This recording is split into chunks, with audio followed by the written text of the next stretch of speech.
ጤና ይስጥልኝ የተወደዳችሁ የቮይስ ኦፍ ራያ ሚዲያ ቤተሰቦች እንደምን ውላችኋል? ዛሬ መጋቢት 2 2018 ዓ.ም የቮይስ ኦፍ ራያ ዕለታዊ ዜና ሰዓታችን ላይ እንገኛለን። እንድትከታተሉንም በአክብሮት እንጋብዛለን። ቀዳሚ ወዳረግነው መረጃ እናልፋለን። ክትትላችሁ ከኛ ጋር እንዲሆን እንጋብዛለን። የትግራይ ዲሞክራሲያዊ ፓርቲ ስምረት ተወካይ አቶ ጌታቸው ረዳ የፌዴሬሽን ምክር ቤት ውሳኔን በመቃወም ያስገቡትን ክስ ማንሳታቸው አሳወቁ። ይህንን ተከትሎም በወልቃይትና በራያ ምርጫ ላይ የተሰጠው ውሳኔ ተፈጻሚ እንደሚሆን ይጠበቃል። የራያ ኮረም ኦፍላና የራያ አላማጣ ምርጫ ክልሎች ከትግራይ ክልል ወጥተው በየትኛውም ክልል ሳይታቀፉ በቀጥታ ለፌዴራል ሕዝብ ተወካዮች ምክር ቤት እንዲመረጡ የሚለውን የፌዴሬሽን ምክር ቤት ውሳኔ እንዲጸናና የከሳሽ እግድ እንዲነሳ የራያን ራስን በራስ የማስተዳደር አስመላሽ ኮሚቴ ለፌዴራል ከፍተኛ ፍርድ ቤት በጻፈው ደብዳቤ መጠየቁንና የፌዴሬሽን ምክር ቤት በራያ ምርጫ ክልል ያስተላለፈውን ውሳኔ እንዲያጸናልንና ጥያቄው ላይ ማስተካከያ እንዲደረግልን በማለት ራያ ራዩማ ዲሞክራሲያዊ ፓርቲ ራዲፓ ለኢፌዴሪ ፌዴሬሽን ምክር ቤት መጠየቁ ይታወሳል። የኢትዮጵያ ብሔራዊ ምርጫ ቦርድ በወልቃይትና ጸለምትና ራያ አካባቢዎች ያሳለፈውን ውሳኔ በተመለከተ ለዛሬ ከሰዓት ቀጠሮ ይዞ የነበረ ሲሆን አቶ ጌታቸው ረዳ የሚመራው የስምረት ፓርቲ ከ2 ሳምንት በፊት በምርጫ ቦርድ ላይ ባቀረበው ክስ መነሻነት ከፍተኛ ፍርድ ቤት የቦርዱን ውሳኔ በጊዜያዊነት አግዶ መቆየቱም ይታወሳል። በዛሬ መጋቢት 2 2018 ዓ.ም ከሰዓት በኋላ በነበረው የፍርድ ቤት ውሎ የራያ ራዩማ ዲሞክራሲያዊ ፓርቲ ራዲፓ የራስን በራስ የመወሰን የማስተዳደር አስመላሽ ኮሚቴ እንዲሁም የወልቃይት አስመላሽ ኮሚቴን ጨምሮ ሌሎችም በክሱ ላይ ጣልቃም ለመግባት ጥያቄ ያቀረቡ የማንነት አስመላሽ ኮሚቴ ተወካዮች እንዲሁም የተለያዩ የፖለቲካ ፓርቲ ተወካዮች በችሎቱ ተገኝተዋል። ይሁን እንጂ በችሎቱ ላይ አቶ ጌታቸው ረዳ የስምረት ፓርቲ ለፍርድ ቤቱ ያቀረቡትን ክስ በገዛ ፈቃዳቸው ማንሳታቸው አሳውቀዋል።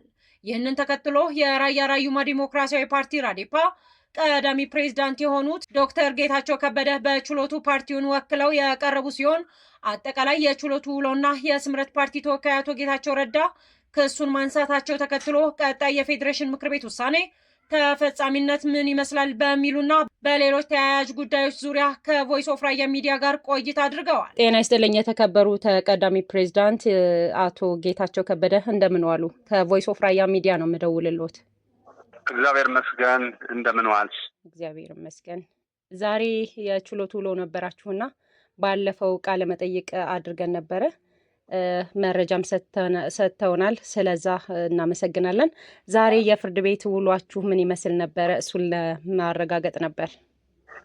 በጣም አመሰግናለሁ። የዛሬ የፍርድ ቤት ውሎ ጣልቃ ገብ አካላት ያው ጉዳያቸው ፍርድ ቤቱ መርምሮ ውሳኔ ለመስጠት የቀጠረው ቀጠሮ ነበር። ጣልቃ ይግቡ አይግቡ የሚሉ ብይን ለመስጠት። በዚያም መሰረት ያ ጣልቃ የሚገቡ አካላት ተጠርተው ችሎቱ ከተሰየመ በኋላ ያ ከመሆኑ በፊት የሀሳብ ለውጥ አለ፣ ክስቴን አንስቻለሁ በማለት የስምረት የዲሞክራሲ ስምረት ትግራይ ስምረት ጠበቃ የሆኑ ችሎቱን አስቆሞ ድምፅ ይሄንኑ ሀሳብ ሰጡ። ችሎቱም ጉዳያቸውን አደመጠ። የሰጡት ምክንያት ምንድን ነው? የፌዴሬሽን ምክር ቤት ምልአተ ጉባኤ ሳይሞላ 2/3 ሳይሞላ እንዲሁም የተከበሩት የፌዴሬሽን ምክር ቤት አባላት በአካል ባልተገኙበት ፌዴሬሽን ምክር ቤት አፈ ጉባኤ ወይም ቃል በራሳቸው ፈቃድ ያደረጉት ውሳኔ እንጂ የምክር ቤት ውሳኔ አይደለም። ስለዚህ በማይሆን እና ባልተገባ ሁኔታ ክርክር እያደረግን ጊዜያችንን ማባከን አንፈልግም።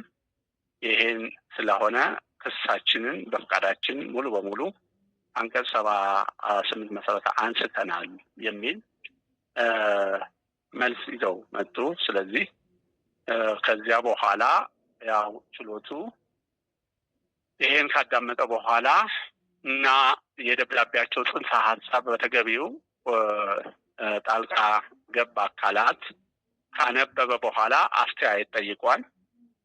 ያው ሁሉም በቅደም ተከተል አስተያየታችንን ሰጥተናል። እያንዳንዱ የኮሚቴ አመራሮች ወይም ጠበቆቻቸው በፓርቲ አመራር ወይም ጠበቆቻቸው እንደዚሁ አስተያየት ሰጥተዋል። የተለያዩ ጣልቃ ገቦች የተለያዩ ሀሳቦች ሰጥተዋል።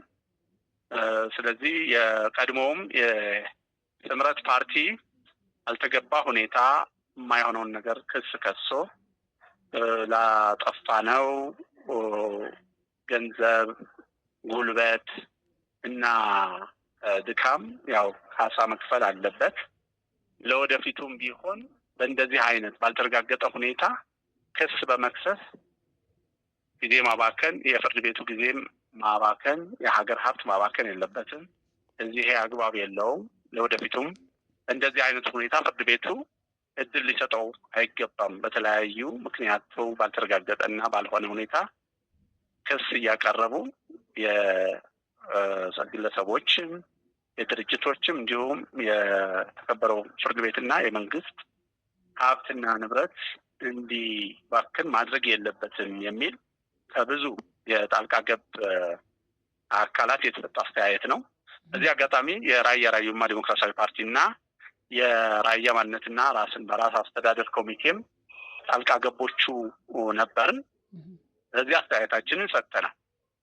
ይኸው ምንድነው?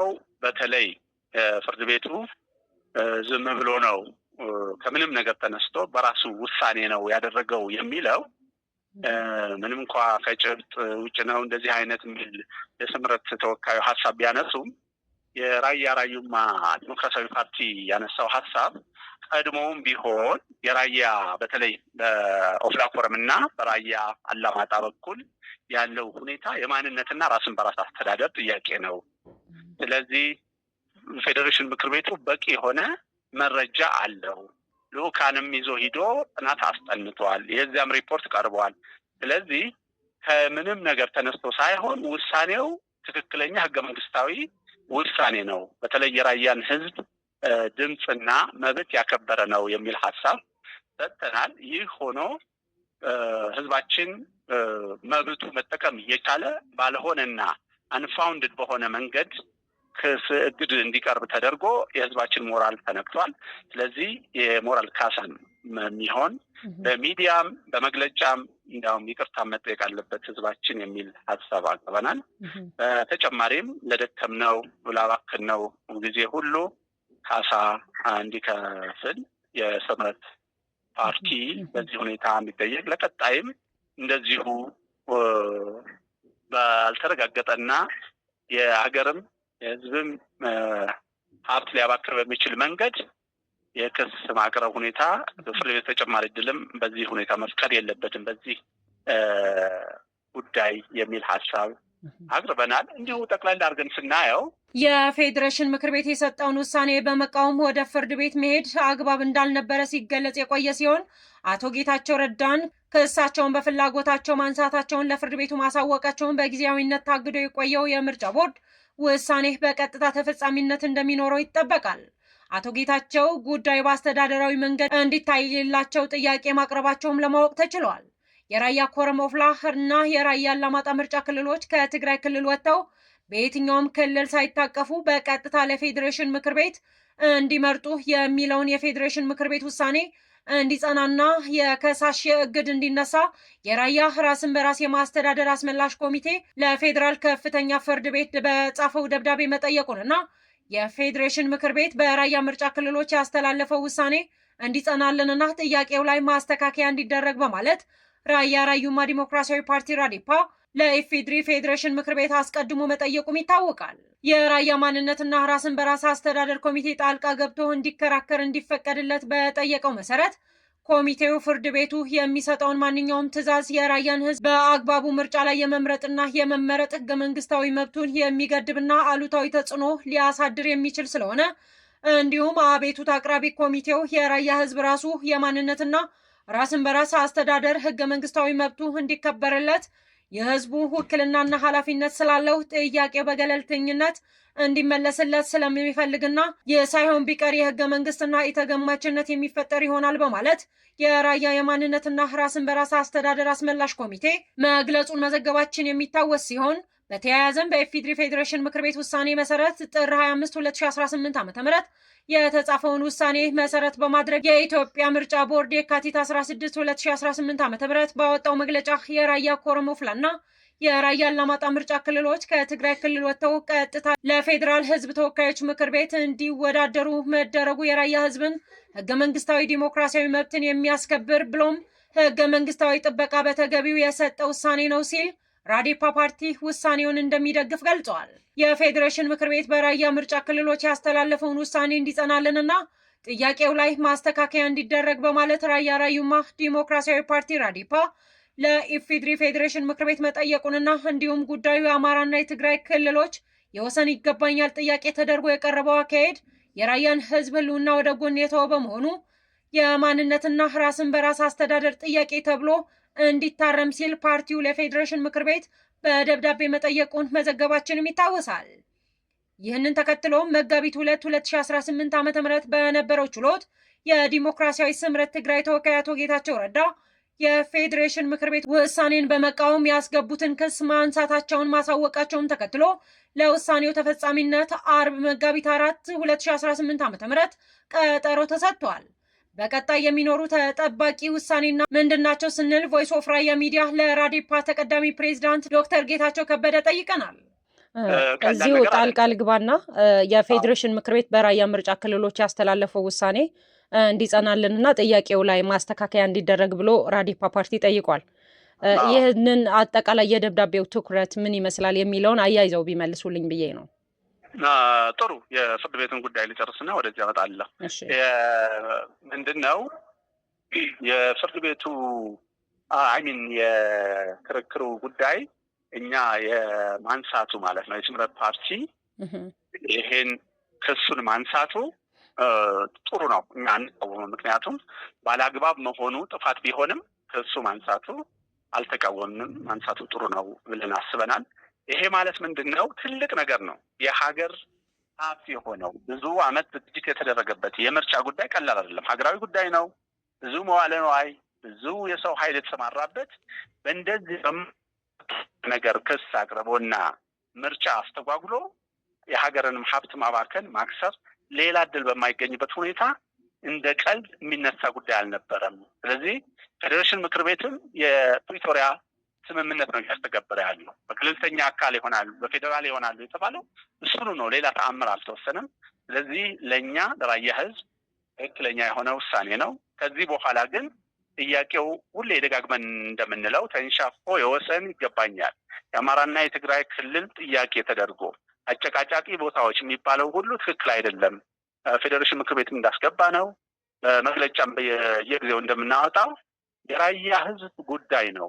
ባለቤቶቹ እኛ ራዮች ነን። የመምረጥም የማንነትም ራስ በራስ የማስተዳደርም ህገ መንግስቱ የሰጠን ጥቅም ነው። ስለዚህ በዚያ ሁኔታ እንዲታይ የማንነትና ራስ በራስ አስተዳደር ጥያቄው የህዝቡ ህዝበ ውሳኔ እስኪካሄድ ድረስ ገለልተኛ ጊዜያዊ አስተዳደር እስኪቋቋም ድረስ ጥያቄያችን ፍትሐዊ ሆኖ ሊመለስልን የሚችለው በፌዴራል መንግስት እንደዚሁ በገለልተኛ አካል ሲሆን ነው ብለን ስለምናስብ ጥያቄው በዚህ መንገድ ተቃንቶ እንዲሄድልን አሁንም በየጊዜውም እያቀረብን ያለ ነው ለፌዴሬሽን ምክር ቤት። ይሄ ነው። ይሄን ሀሳብ ለመጨመር ብዬ ነው። አሁን መቀጠል ይቻላል። ወደ የተያያዘ ነገር ስለሆነ ደብዳቤውን በግልጽ ነግረውናል። የተነሱ ሀሳቦች ምን ይመስላሉ የሚለውንም አያይዘው ስለነገሩን ክሱን ስምረት ፓርቲ ማቋረጡንም ገልጸውልናል። ስለሰጡን መረጃ እጅግ አድርገን እናመሰግናለን። ግን የሚጨምሩት ነገር ካለ እድል ልስጦት። እንግዲህ ለተከበረው የራያ ህዝብ እንኳን ደስ ያላችሁ። በጉጉት ይጠብቁ የነበሩ ወጣቶች፣ አዛውንቶች፣ የፓርቲያችን አመራር እንዲሁም አባላት ሁሉም አገር ውስጥም አገር ውጭም ያለው የህዝብ ጥያቄ እውነተኛ ጥያቄ ነው። ስለዚህ እውነት ያሸንፋል። በማናቸውም ጊዜ ከጎናችን ሆነው እንዲደግፉን በሞራል በሶሻል ሚዲያም በአጠቃላይ በነበረው ሚኒስትር ሚዲያም አንዳንድ ሰዎች እየቀረቡ የሚሰጡት ቃለመጠይቅና ማብራሪያ እጅግ በጣም ወሳኝ ነው። የራያ ህዝብ ትግል የማንነትና የህልውና ትግል ነው። ጨምሩልኝ፣ ሌላ ላፍ የሰው የይገባኛል ጥያቄ አይደለም። የራሴ ይሁን የራሴ ይታወቅልኝና እኔ ራሴን ልግለጽ፣ ራሴን ልሁን ነው። ፍትሐዊ ጥያቄ ነው። ህገ መንግስታዊ ጥያቄ ነው። ስለዚህ እውን ይሆናል። ከራዴፓ ጎን ቆሙ፣ ከማንነትና ራስ አስተዳደር ኮሚቴ ጎን ቆሙ፣ ድጋፍ አድርጉ። ሁሌም ቢሆን የራያ ህዝብ ኩሩ እንደሆነ ይቀጥላል፣ ማንነቱ ይረጋገጣል የሚለውም ሀሳብ አብራችሁ እንድታስተላልፉልኝ ነው። አመሰግናለሁ። እጅግ አድርገን እናመሰግናለን። ሱዳን የፈጥኖ ደራሽ ኃይል በሽብርተኝነት እንዲፈረጅ ጠየቀች። የሱዳን የውጭ ጉዳይ ሚኒስትር ለዩናይትድ ስቴትስ ይህ ጥያቄ ያቀረበችው ዋሽንግተን ሙስሊም ወንድማማቾች የተሰኘ ቡድን የሱዳን ቅርንጫፍን በአሸባሪ ድርጅት በፈረጀች ማግስት ነው። የዩናይትድ ስቴትስ ሙስሊም ወንድማማቾች በተሰኘው ሱዳን ውስጥ በሚንቀሳቀሰው ቡድን ላይ ያሳለፈችውን የሽብርተኝነት ፍረጃ ከመጪው ሳምንት ጀምሮ ተግባራዊ እንደሚሆን ተገልጿል። ዋሽንግተን ቡድኑን በሽብርተኝነት የፈረጀችው ተዋጊዎቹ ስልጠናና ሌሎች ድጋፎችን ከኢራን ኢስላማዊ አብዮታዊ ጥበቃ ቡድን የሚቀበል ድርጅት ነው በሚል ነው። የአሜሪካ የውጭ ጉዳይ ሚኒስትር ፈረጃውን አስመልክቶ ባወጣው መግለጫ የሱዳን ሙስሊም ወንድማማቾች በሀገሪቱ ውስጥ ሰላም ለማስፈን የሚደረገውን ጥረት ችላ በማለት በሲቪሎች ላይ ያልተገደበ ጥቃት ያደርሳል ብሏል። አመፀኛ ርዕዮተ ዓለምን ያስፋፋል ሲልም ከሷል። የአሜሪካንን ውሳኔ ያጠናው የሱዳን የውጭ ጉዳይ ሚኒስትር በበኩሉ በሀገሪቱ ዓለም አቀፍ የሰብአዊነት ሕጎች የሚጥሱ የሽብር ተግባርና በሰብአዊነት ላይ ወንጀል የሚፈጽሙ እንዲሁም የጦር ወንጀሎችን ያደረሱ በሙሉ በአሸባሪነት በድርጅታችን መፈረጅ አለባቸው ብለዋል። በመሆኑም አሜሪካ ፈጥኖ ደራሽ ኃይል የዘር ማጥፋትን ጨምሮ የፈጸማቸውን ወንጀሎች ከግምት በማስገባት አሸባሪ ቡድን ብላ እንድትፈርጀውም ጠይቋል። ከጎርጎሮሳውያኑ ዘመን አቆጣጠር 2023 ጀምሮ በመሐመድ ሐምዳን ዳግሎ የሚመራው ፈጥኖ ደራሽ ኃይል በሱዳን ጊዜያዊ መሪ አብዱል ፈታህ አልቡርሃን ስር ካለው ከመደበኛው የሱዳን ጦር ጋር እየተዋጋ ነው። አልቡርሃን ለፖለቲካ ድጋፍና ተዋጊዎች ለማሰለፍ ሲሉ ከሙስሊም ወንድማማቾች ውስብስብ ግንኙነት እንዳላቸው ይነገራል። አሜሪካ፣ ግብፅና ሳውዲ አረቢያ ግን አልቡርሃን ከቡድኑ ጋር ያላቸውን ግንኙነት እንዲያቋርጡ ጫና ያደርጋሉ ብለዋል። በመጨረሻም ሄርሙዝ ላይ 3 የንግድ መርከቦች ጥቃት ደርሶባቸዋል ተባለ። የቡድን 7 ሀገራት አሜሪካና እስራኤል ከቴህራን ጋር ጦርነት ከጀመሩበት ጊዜ አንስቶ የተከሰተውን ከፍተኛ የነዳጅ ዋጋ ጭማሪን ለመቋቋም ከክምችታቸው እንዲለቀቅ እንደሚደግፉ አስታወቁ። ሀገራቱ ከዓለም አቀፉ የኢነርጂ ኤጀንሲ ጋር ተገናኝተው የተነጋገሩ ሲሆን ከረቡዕ ከሰዓት ጀምሮ በነዳጅ ገበያ ውስጥ ትልቁን ነው የተባለውን መጠን ከመጠባበቂያ የነዳጅ ክምችታቸው መልቀቅ ይጀምራሉ። የፋሪስ ባህረ ሰላጤ ግጭት በሄርሙዝ የባህር ወሽመጥ በኩል የሚጓጓዘውን የዓለም 1/5 ነዳጅ ሙሉ በሙሉ ያስቆመና በቀጠናው የሚመረተው ነዳጅ ዘይት እንዲቀንስ ያደረገ ነው ተብሏል። ግጭቱ ከተጀመረበት ጊዜ ጀምሮ የነዳጅ ዋጋ ከፍተኛ የተባለ ጭማሪ አሳይቷል።